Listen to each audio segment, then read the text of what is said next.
আমি doctor Jayashree Saha, associate professor obstetrics and gynaecology বিভাগে popular medical কলেজে কর্মরত আছি।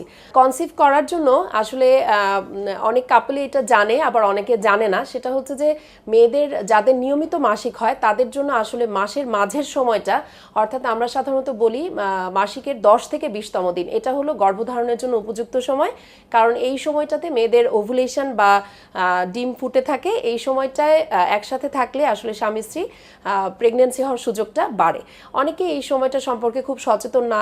দেখা যাচ্ছে হয়তো দুজনে দুই জায়গাতে কাজ করেন, হয়তো হাজব্যান্ড ওয়াইফ টাইমটা মেনটেন করতে পারছেন না বলেই শুধুমাত্র তাদের কনসিভ হচ্ছে না।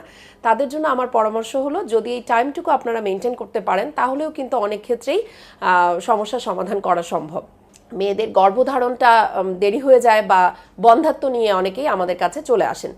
তো এর সমাধান হলো, যদি এইসব মেয়েদের দেখা যায় হরমোনাল ইমব্যালেন্সের কারণে আসলে ওজনটা বেড়ে যায়, এই সময় যদি ওজনটা নিয়ন্ত্রণ করা যায় সেটা ডায়েট এবং এক্সারসাইজের মাধ্যমে, এবং আমরা বলি কিছু আমাদের জীবন আচরণ কিছু পরিবর্তনের মাধ্যমে, লাইফস্টাইল মডিফিকেশনের মাধ্যমে এটা করা যায়।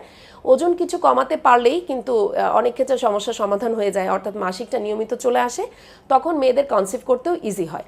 আর এখনকার সময়ে আমাদের মেয়েরা কিন্তু তাদের লেখাপড়া বা ক্যারিয়ার নিয়ে বেশ সচেতন, এবং অনেকের মনেই প্রশ্ন থাকে যে কোন বয়সটা আসলে প্রেগনেন্সি নেওয়ার জন্য সঠিক অথবা ভালো হবে, দেরি হয়ে যাচ্ছে কিনা, বা অনেক সময় ক্যারিয়ারের কারণে হয়তো মেয়েরা গুছিয়ে উঠতে পারে না, সময় ম্যানেজ করতে পারে না। তাদের জন্য আমার উপদেশ হলো 25-এর মধ্যে প্রেগনেন্সি যদি প্রথম একটি বাচ্চা নিয়ে নেওয়া যায় তাহলে সবচেয়ে ভালো। তা না হলেও যদি কারো একটু দেরিতে বিয়ে হয় 30 বা 32, তাহলে আমার মনে হয় বিয়ের পরপরই কনসিভ করার জন্য প্ল্যানিং করে ফেলা উচিত।